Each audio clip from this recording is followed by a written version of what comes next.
Assalamualaikum dan salam sejahtera kepada semua pembaca berita politik semasa. Semoga hari-hari anda dalam keadaan baik dan sentiasa diberkati.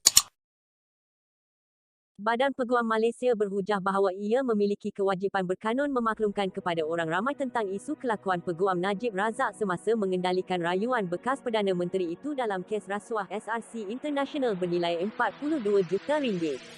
Dalam pernyataan pembelaannya, badan itu berkata kenyataan akhbar oleh Presidennya Karen Chiah juga tidak berprasangka terhadap Zaid Ibrahim dan dua peguam lain sebelum prosiding tata tertib ketiga-tiga mereka oleh Lembaga Disiplin Peguam Bela dan Peguam Cara (DB).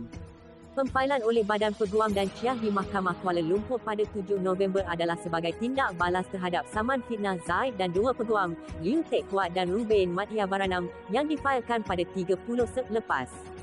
Pada 30 Sep lalu, tiga rakan kongsi kanan firma guaman Zaid Ibrahim Suflan TH Liu dan Partners, ZIST, mengemukakan raid saman berhubung dakwaan salah laku dalam kenyataan akhbar berkaitan rayuan Najib.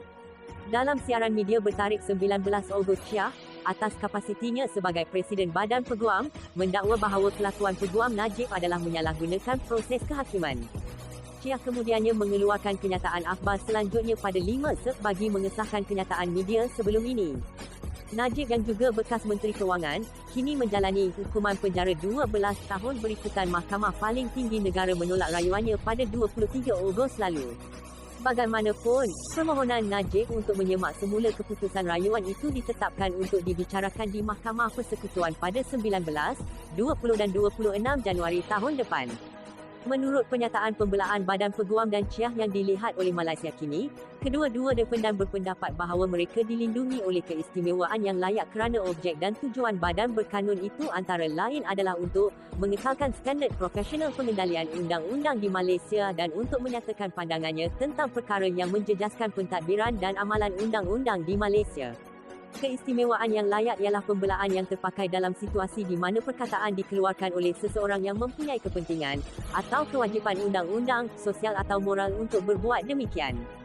Kedua-dua defendan berhujah bahawa kelakuan Zaid dan dua lagi plaintif semasa rayuan telah mendapat liputan media massa dan membabitkan kelakuan peguam dalam profesion undang-undang dan merupakan perkara yang menjejaskan pentadbiran dan amalan undang-undang di Malaysia.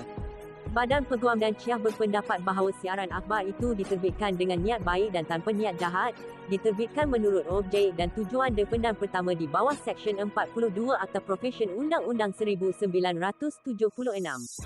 Defendan berkata mereka juga akan bergantung pada Seksyen 111 Akta tersebut.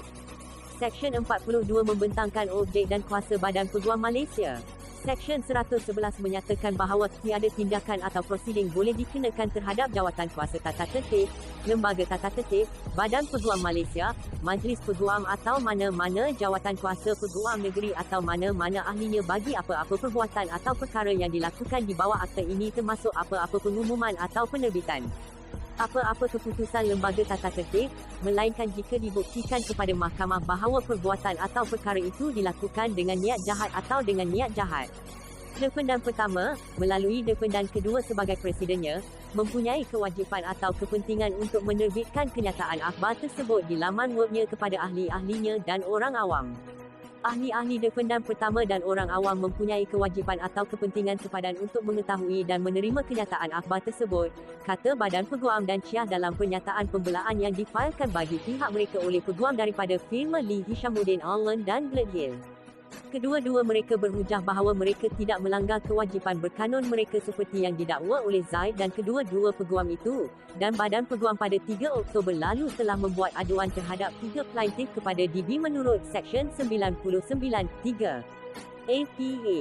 Seksyen 99 memperkatakan perkara membuat aduan terhadap peguam atau pelajar yang telah tamat pengajian undang murid, manakala subseksyen 3 peruntukan menyatakan, tiada apa-apa dalam seksyen ini boleh diambil untuk menghalang badan peguam atau jawatan kuasa peguam negeri daripada membuat sebarang aduan mengenai usulnya sendiri kepada lembaga tata tertib terhadap peguam bela dan peguam cara atau murid.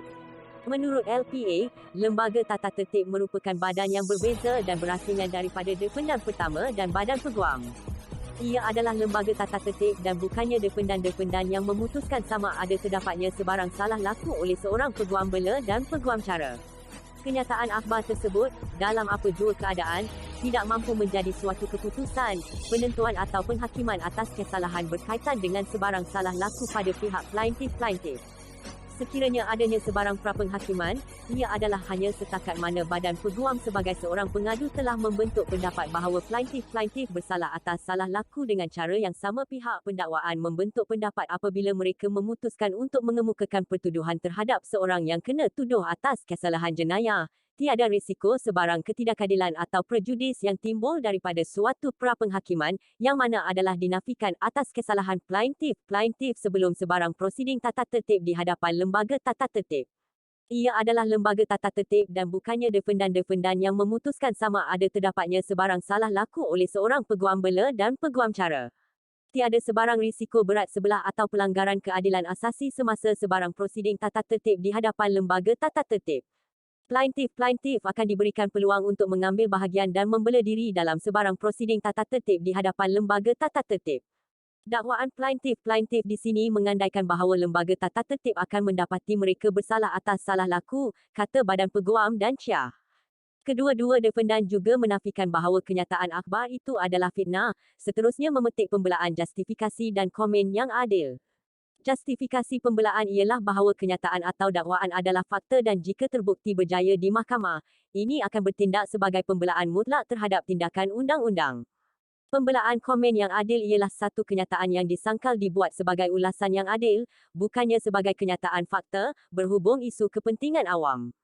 Siaran media Badan Peguam, Presidennya berniat jahat, Zaid berhubung dengan dakwaan ketiga-tiga plaintiff bahawa Badan Peguam dan Syah sepatutnya memberi notis dan meminta pengesahan daripada ketiga-tiga mereka sebelum mengeluarkan kenyataan akhbar. Kedua-dua mereka menjawab bahawa tiada kewajipan untuk berbuat demikian kerana siaran media adalah mengenai peristiwa yang dilaporkan secara meluas oleh media dan tidak dicabar oleh ketiga-tiga mereka.